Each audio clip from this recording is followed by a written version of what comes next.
메르스 의심 증세로 전대병원에 격리 치료를 받고 있는 30대 남성이 1차 검사에서 음성 판정을 받았습니다.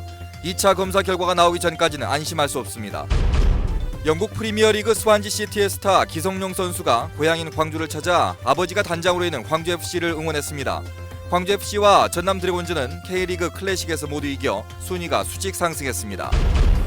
본격적인 행락철을 맞아 경찰이 대낮에도 음주 단속을 하면서 적발자들이 크게 늘고 있습니다. 전남 지역에서 단속된 이들은 오후 2시에서 3시 사이에 가장 많이 적발됐습니다. 매실이 전국적으로 홍수출하되면서 전남 지역 농민들이 어려움을 겪는 가운데 매실 가공 산업으로 새로운 활로를 찾는 농민들이 있습니다. 여러분 안녕하십니까? MBC 뉴스데스크 광주 전남권 소식입니다. 5월의 마지막 주말인 오늘 하계 유니버시아드 자원봉사자들이 한자리에 모여서 성공 개최를 다짐했습니다. 또 목포에서는 장애인 승마대회가 열렸습니다. 광주 전남의 주말 표정 신광하 기자가 취재했습니다. 한 달 뒤인 오는 7월 3일부터 광주와 전남북에서 열리는 하계 유니버시아드 대회. 세계 179개에서 광주를 찾는 외국인 선수와 임원들을 맞을 7,000명의 자원봉사자가 한자리에 모였습니다. 통역과 의전, 질서, 청소 등 다양한 영역에서 손님을 맞는 이들이야말로 민간 외교관입니다. 우리 지역을 방문해 주시는 방문객들의 손과 귀가 되어 주실 자원봉사자 여러분이 안 계신다면 대회의 성공은 장담할 수 없습니다. 10대에서 80대까지 나이와 성별도 다양하지만 전국 각지에서 봉사와 열정 하나로 달려온 자원봉사자들의 각오도 남다릅니다. 그들에게 광주를 알리고 또 그들이 한국에서 생활하는 그 짧은 기간 동안 어려움이 없도록 돕고자 자원봉사에 지원하게 됐습니다. 비 내리는 산사 앞이 하모니카 소리로 가득합니다.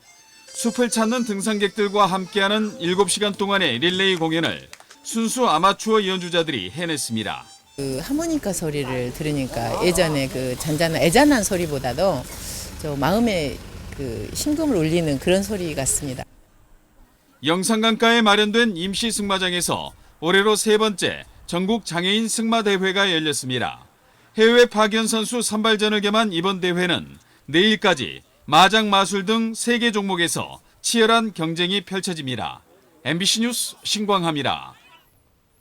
중동 호흡기 증후군 메르스 의심 환자로 전남대병원에 이송됐던 30대 남성이 1차 검사에서는 음성 판정을 받았습니다.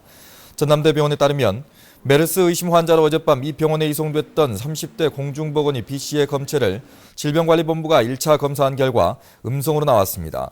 고열과 콧물 증세로 입원한 B씨는 메르스 의심 증상을 보인 부인과 접촉했다는 이유로 분류됐었는데 현재는 상태가 호전 중인 것으로 알려졌습니다.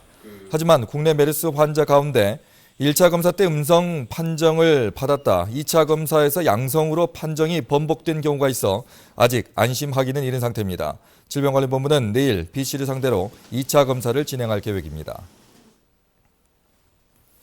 영국 프리미어리그에서 최고의 활약을 펼친 기성용 선수가 고향을 찾았습니다. 아버지가 단장으로 있는 광주FC 경기를 관람하면서 팬들과 함께 기분 좋은 시간을 가졌습니다. 김철원 기자입니다. 영국 프리미어리그 스완지 시티에서 맹활약 중인 기성용 선수가 고향 땅을 밟았습니다. 광주에서 태어나 금호고를 졸업한 기성용은 지난 시즌 8골을 넣어 아시아 선수로는 프리미어리그에서 가장 많은 골을 넣은 선수로 기록됐습니다.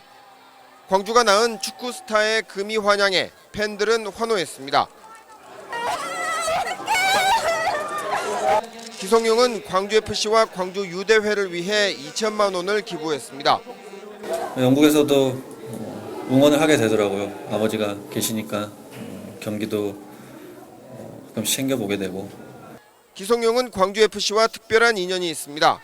지난 2010년 창단 당시 홍보대사로 뛰었고 4,000주를 보유해 광주FC 최대 주주인데다 최근엔 아버지 기영옥 씨가 광주FC 단장으로 부임했습니다. 기성용 선수가 우리 오늘 FC를 방문해서 이렇게 격려를 해주니까 관중들도 좋아라가고 또 자기 고향 팬한테 이렇게 인사드리니까 더욱 뜻깊은 그런 오늘 경기가 될 것 같습니다. 기성용은 나중에 고향팀에서 뛸 의사가 있냐는 질문에 가능성을 열어뒀습니다. 앞일은 어떻게 될지 모르니까 나중에 기회가 된다면 또 좋은 그런 무대가 될 수도 있다고 생각하고 있습니다.